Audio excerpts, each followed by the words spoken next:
There was a time when hard work felt like a promise. You were told that if you showed up, stayed disciplined, and kept pushing forward, life would eventually reward you. That promise shaped generations. It became identity. It became culture. It became belief. But today, for millions of people across the United States, that belief feels broken. People are not lazy. They are exhausted. They are not unmotivated. They are burned out. And the most painful part is not the struggle itself, but the growing feeling that the struggle no longer leads anywhere. Burnout does not come from weakness. It comes from effort without progress. It comes from doing everything you were told to do and still feeling stuck. Waking up early, working long hours, paying bills, carrying responsibility, and yet, somehow, always feeling behind. For many Americans, life has become an endless cycle of survival. The grind never stops, but the destination never gets closer. This creates a deep psychological conflict. When effort stops producing results, the mind begins to question the value of effort itself. People do not lose ambition first. They lose belief. Belief that effort matters. Belief that sacrifice leads to growth. Belief that the system is fair. When belief erodes, motivation collapses naturally. Burnout grows silently. At first, it feels like fatigue. Then it becomes emotional numbness. Then it turns into quiet resentment. People stop dreaming not because they do not want more, but because wanting more hurts. Desire becomes painful when it feels unreachable, so the mind adapts by lowering expectations, not to become realistic, but to reduce disappointment. The American burnout is not just economic. It is psychological. It is the weight of constant pressure without recovery, the pressure to succeed, the pressure to keep up, the pressure to prove worth through productivity. When identity becomes tied only to output, rest feels like failure. And when rest disappears, burnout becomes inevitable. People still function. They still show up, but internally they feel disconnected. Life becomes something to endure instead of something to build. This is not because people stopped caring. It is because caring became too expensive emotionally. One of the most dangerous aspects of burnout is that it rewires how people see themselves. When effort no longer brings progress, the mind looks for explanations, and too often those explanations turn inward. People begin to believe that the problem is them, that they are not smart enough, fast enough, or talented enough. This belief is devastating because it turns external struggle into internal shame. In reality, many Americans are trapped in systems that demand more while giving less. Rising costs, stagnant wages, constant comparison, endless noise. Yet the cultural narrative still says, just work harder.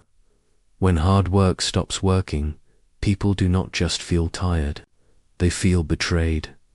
This betrayal creates emotional withdrawal. People stop investing fully in their goals. They do the minimum required to survive. They conserve energy. They protect themselves. This looks like laziness from the outside, but it is actually self-preservation. Another factor deepening burnout is isolation. Modern life has removed many forms of community. People struggle alone. They carry pressure silently. Social media creates the illusion that everyone else is winning, which amplifies personal failure. People compare their behind the scenes to everyone else's highlight reels and conclude that they are falling behind. Over time, this leads to disengagement. People stop asking big questions about their lives. They stop imagining alternatives. They stay busy to avoid thinking. Entertainment becomes escape. Work becomes obligation. Time passes quickly, but meaning does not grow. Burnout also kills creativity. When the mind is constantly in survival mode, it cannot explore. It cannot dream. It cannot take risks. Everything becomes about safety. And safety, while necessary in the short term, becomes suffocating when it becomes permanent. The most dangerous lie burnout tells is this: this is just how life is. Once people accept that belief, ambition fades not because it is gone, but because it feels pointless. The tragedy of burnout is not exhaustion. It is disconnection from purpose. Humans are not designed to work endlessly without meaning. We are designed to move toward something.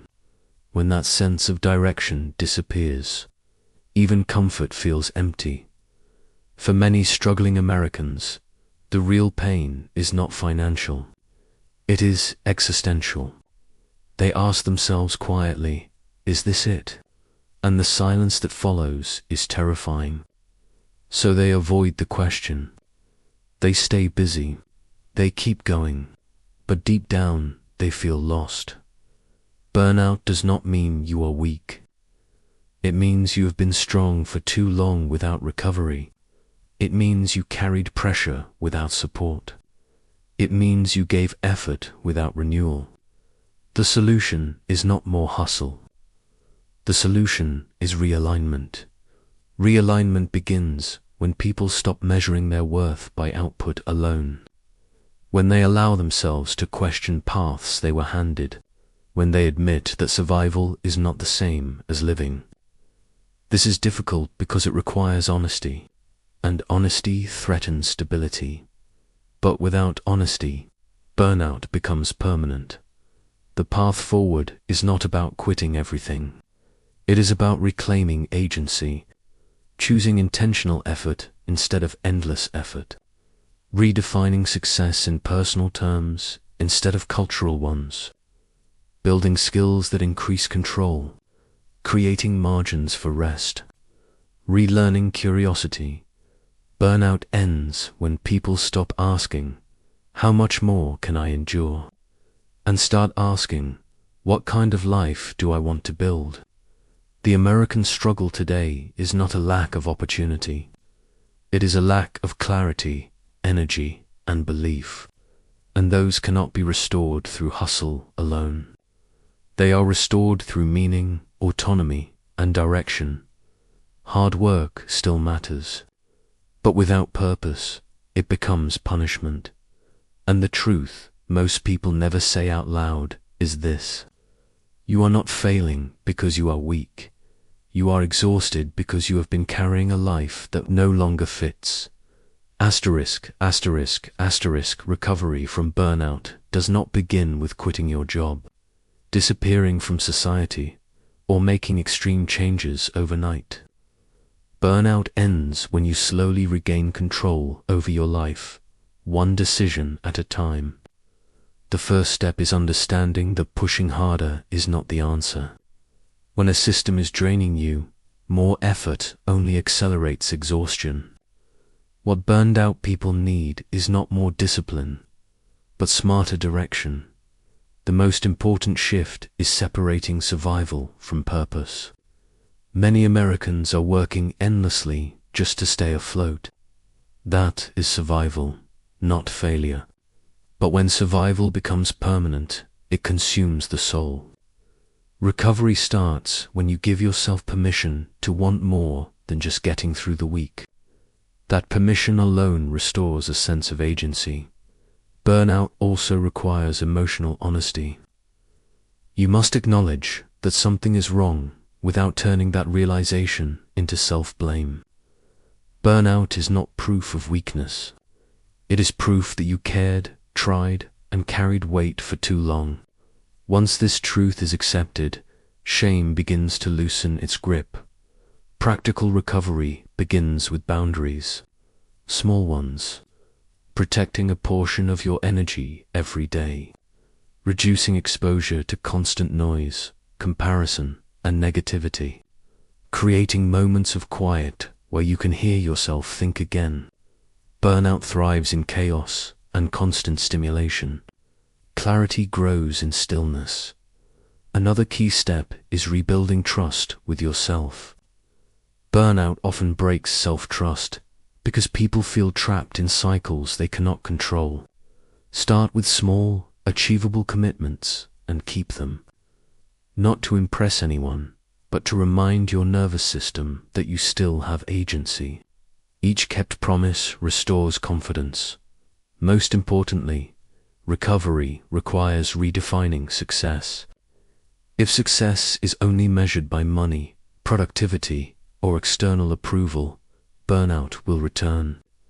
Success must include sustainability, meaning, and personal alignment. When effort serves a purpose you chose, energy slowly returns. Burnout does not end when life becomes easy. It ends when life starts making sense again. The future for struggling Americans is not hopeless, but it requires a different mindset than the one that created burnout. The old belief that non-stop hustle guarantees fulfillment is no longer true. The new reality demands intentional living. Not faster movement, but clearer direction. Rebuilding a meaningful life starts with asking uncomfortable questions. What kind of work aligns with your values? What kind of lifestyle supports your mental health? What kind of success feels worth the effort? These questions are difficult because they challenge assumptions passed down by culture, family, and society. But without them, people remain trapped in cycles that drain them. Burnout often forces a painful but necessary awakening. It exposes paths that no longer fit. It reveals identities built on obligation rather than choice. While this realization is uncomfortable, it is also powerful. It creates an opportunity to redesign life with intention instead of momentum. The goal is not to escape responsibility. The goal is to choose responsibility consciously, to build skills that increase autonomy, to pursue progress that aligns with personal values, to work toward something that feels meaningful, not just expected. The most important truth is this: you are not behind. You are not broken. You are not weak. You are responding normally to an abnormal level of pressure. Burnout is not the end of ambition. It is a signal that ambition needs a new direction. A meaningful life is not built through constant sacrifice alone. It is built through alignment between effort and purpose. When that alignment returns, energy follows. Motivation follows. Hope follows.